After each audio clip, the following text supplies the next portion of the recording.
Active के सभी पदाधिकारी भाइयों एवं सभी ब्लॉकों से आई हुई हमारी आशा बहनों एवं संगिनी बहनों, मैं आप सबका हार्दिक स्वागत एवं अभिनंदन करती हूँ।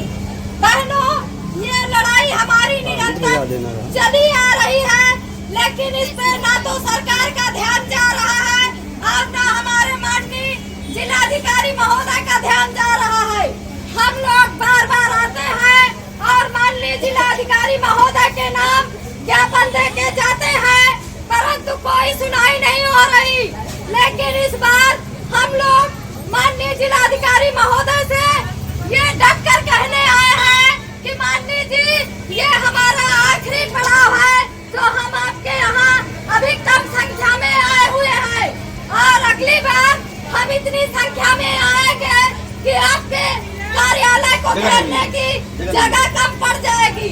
इसलिए मैं माननीय जिलाधिकारी महोदय जी से ये अनुरोध कर रही हूँ कि आशाओं की जो मेन समस्याएं, गंभीर समस्याएं हैं, उन पर वो गंभीरता से ध्यान दें और हर ब्लॉकों में जो हमारी आशा बहनों का उत्पीड़न हो रहा है, चाहे वो सीएमओ के माध्यम से हो, चाहे अधीक्षक के माध्यम से हो, चाहे हमारे ब्लॉक के अधिकारियों के माध्यम से हो, तो इस समस्याओं को माननीय जिलाधिकारी महोदय जी, आपसे मैं अनुरोध करती हूँ कि आप लोग बार बार आने पर भी नहीं सुन रहे हैं, तो इस बार आप गंभीरता से लीजिए, वरना हम लोग आंदोलन के लिए विवश हो जाएंगे।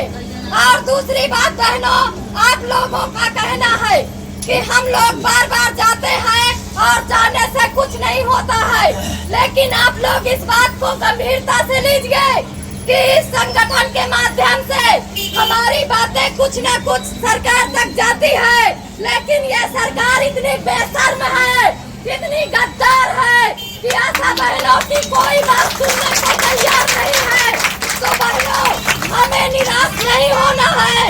इस बेशर्म को, इस बेशर्म सरकार को हमें उखाड़ कर फेंकना है।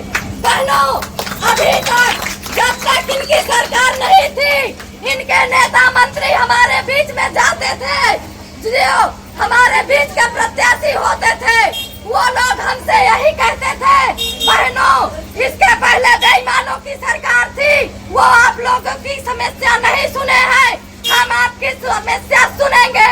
लेकिन मैं ये कहना चाहती हूँ, ये उनसे भी बड़े गद्दार निकले जो हमारी समस्याओं को 14 साल हो गए, 2014 से आज तक नहीं सुने हैं।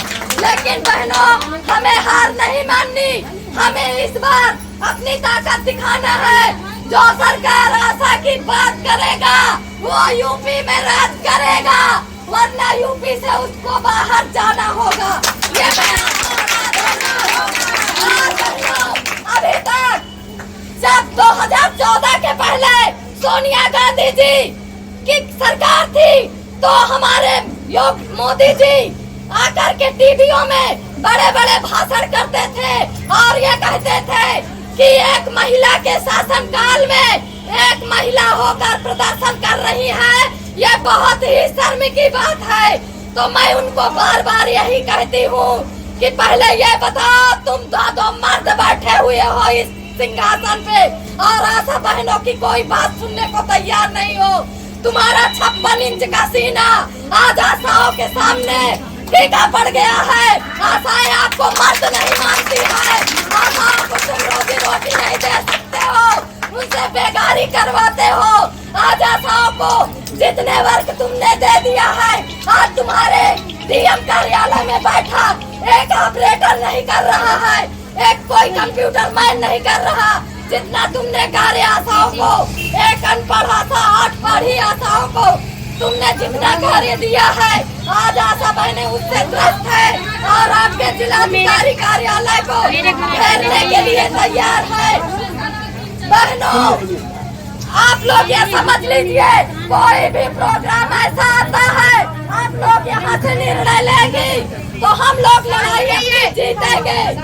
पहला काम, सरकार ये सोचती है कि हमने 50 रुपए में आशा को नौकर बना लिया, गुलाम बना लिया, और सरकार की योजना ये है कि हम आशा के घर परिवार को गुलाम बनाएंगे। तो ये बात आप सोच लीजिए, क्योंकि 50 रुपए का फाइलेरिया प्रोग्राम अभी कौशाम्बी जिले में चल रहा है। आशाओं पे दबाव दिया जा रहा है कि तुम अपने घर से एनजीओ पकड़ के लाओ, अपने बेटे को पकड़ के लाओ, अपने भाई को पकड़ के लाओ और फाइलेरिया में काम कराओ। तो मैं सरकार से कहना चाहती हूँ कि गद्दार सरकार तुम हो, आशा तुम्हारी गुलाम तो बन गई है समाज सेविका के नाम पे, लेकिन ये समझ लो कि हमारा खानदान तुम्हारा गुलाम नहीं बनेगा। और कोई भी एनजीओ पकड़ अपने घर के किसी मर्द को आशा नहीं लगाएगी। इससे हमारी जीत ये होगी कि सरकार अगर एनजीओ लगाएगी तो 500 रुपए पर डे की मजदूरी हमारे घर वालों को देगी, वरना हमारे घर वालों को भी सरकार मजदूर बना करके छोड़ देगी। सरकार की यही मंशा है। एनजीओ आशा कहाँ से ढूंढ के लाएगी? तभी मैंने कौशाम्बी ब्लॉक में 2-3 ब्लॉकों में ज्ञापन दिलवाया कि सरकार हमें सरकार दे एनजीओ या हमारे ब्लॉक के अधिकारी एनजीओ दे, हमारी आशा बहनें एनजीओ नहीं देंगी। तो उसमें अधिकारियों ने ये कहा कि आप लोग आइए, जैसे इच्छा हो आप लोग काम कर लीजिए, हम लोग आपकी चेकिंग नहीं करेंगे।